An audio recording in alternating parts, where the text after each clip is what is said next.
Salut à tous. Alors on va encore reparler donc de Tesla parce que c'est vraiment un sujet qui m'inquiète par rapport à la marque. C'est-à-dire que je l'ai déjà dit, c'est pas aujourd'hui le problème réellement le produit. Le véhicule se vend avec ses qualités et ses défauts. C'est quand même très rare quand même d'avoir un véhicule qui se vende aussi bien sans radar. C'est les seuls. Sans Komodo, c'est les seuls. Me parlez pas de ces Ferrari, clairement.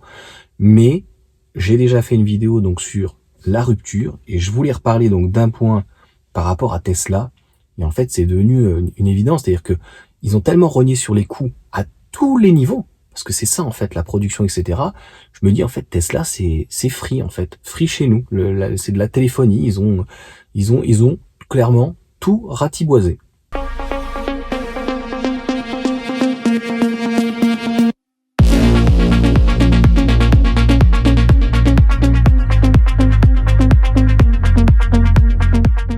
Alors ils ont tellement tout ratiboisé que tu vas avoir ce petit problème entre guillemets de tout ce paradoxe ou toute cette dichotomie, c'est que aujourd'hui quand tu appelles un centre Tesla, ça dépend des cas, hein, mais c'est très difficile de les avoir en Ile-de-France, c'est une catastrophe, c'est une demi-heure, une heure et demie, t'envoies un mail, ils te répondent pas, mais ils sont capables de t'envoyer des mails, ils sont capables de t'appeler par contre pour te dire voilà, il y a des stocks avant le 15 décembre, avant le 15 décembre. Donc en fait, il y a très peu de personnel aujourd'hui et le personnel est chargé uniquement de vendre des produits. Une fois que par contre ils ont vendu le produit, c'est démerde-toi. C'est clairement démerde-toi.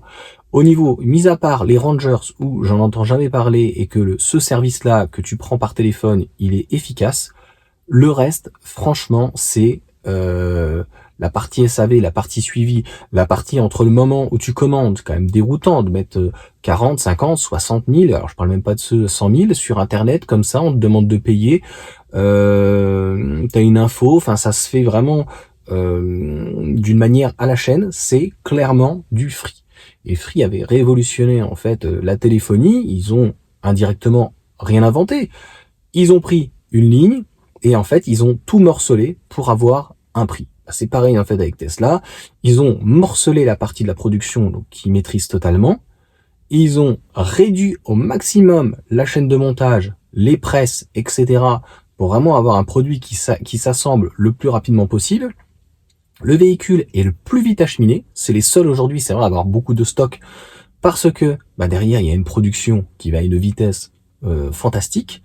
Mais de l'autre côté, on a vraiment une expérience entre, je te dis, l'achat entre guillemets sur Internet, la réception, l'expérience, elle est vraiment très fortement dégradée. Pas du tout aucun accompagnement. Et je voulais remercier donc pour le coup Aurélien avec qui on a discuté. Et après donc j'avais mis Tesla c'est free. Et donc c'est Aurélien à la fin qui m'a inspiré et j'avais une idée d'un autre tweet qui me disait au final c'est juste que Tesla ira dans sa relation jusqu'où ils iront avec leur relation avec leurs clients, puisque le client est toujours prêt et toujours quand même prêt à acheter un véhicule. Avant, le client était écouté. Donc les gens disaient ah oui mais c'est dommage le processeur par exemple. Le processeur est amélioré. Ah oui mais la pompe à chaleur. On est allé quand même jusqu'au modèle Y où il avait le premium. Donc le son premium, il avait tout. Les vitres, double vitrage, avant, arrière, vitre fumée, siège chauffant à l'avant, arrière. Enfin, il ne manquait clairement rien à ce véhicule. Franchement, mis à part le braquage et puis un détecteur de pluie. Mais on va dire qu'à l'extrême, c'est des détails. Et depuis, il y a des manques qui sont continuels, les radars, la caméra donc pour au moins remplacer les radars, Tesla Vision, et puis le service donc qui se dégrade parce que avant il y avait des tensions pendant la fin du trimestre. Maintenant c'est pratiquement tout le temps. Le personnel, j'ai fait donc par rapport à la rupture, est mis à bout, et clairement moi, je suis en tout cas clairement assez inquiet de la situation parce que nous, en France, on a encore donc un minimum d'industrie et derrière, Free a fonctionné sur le dos des autres opérateurs.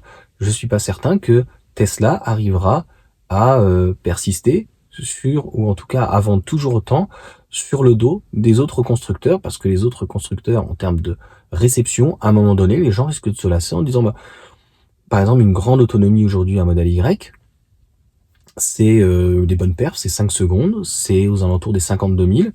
On nous apprend qu'une grande autonomie va arriver pour le Scénic. Peut-être que la personne va dire, bah, s'il y a quelque chose dans les stocks avec une 4 roues motrices, je la prendrai. Et puis, bah, s'il n'y a plus 4 roues motrices, c'est une simple traction. Il y a des gens qui vont dire, bah, moi, je m'en fiche de la vitesse, 7 secondes, 5 secondes, il n'y a pas de 4 roues motrices. Bah, c'est pas grave, c'est plus petit, c'est plus pratique pour moi. Et puis, j'abandonne un petit peu Tesla parce qu'il y en a qui sont vraiment extrêmement refroidis de ce moment d'expérience. C'est vraiment, en tout cas, terrible, terrible, terrible pour le client. Donc, pour le moment, ça me fait dire et ça me fait croire que malgré toutes ces défaillances, ça fonctionne. Les gens sont prêts à faire des efforts parce que ça reste le meilleur rapport qualité-prix.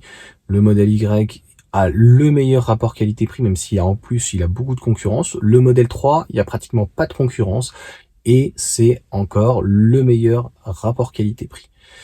Donc, qu'est-ce qu'il faudra pour le coup que Tesla fasse? Est-ce que ils vont continuer à baisser leur prix ou est-ce qu'ils vont essayer en tout cas de monter un petit peu en gamme et notamment il va falloir recruter du personnel. Alors c'est pas dans les centres, hein, ça se passe plutôt bien.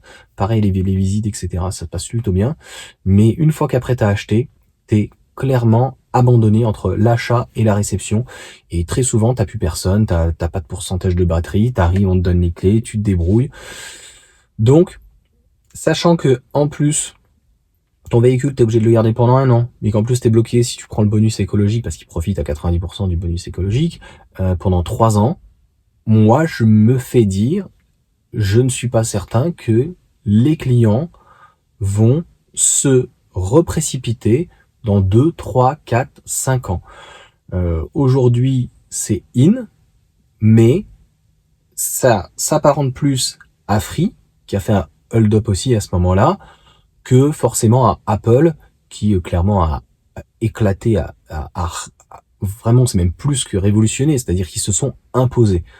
Moi, voilà, je n'aurais jamais assez de fois vraiment à le raconter, à le dire, que j'ai peur vraiment pour Tesla qui a vraiment de gros avantages.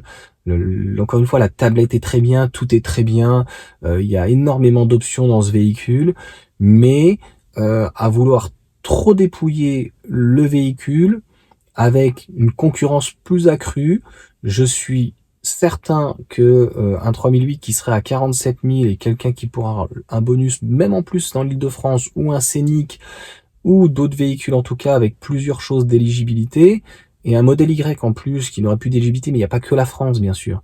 Même en Europe, je parle vraiment de l'Europe, à un moment donné, il faut clairement en tout cas avoir peur, je l'ai dit, des constructeurs, Renault et Geely. BYD, j'y crois pas. MG pour le moment, ils sont pas encore là. La Dacia, tant mieux pour eux. La Dacia Duster parle pas d'électrique bizarrement.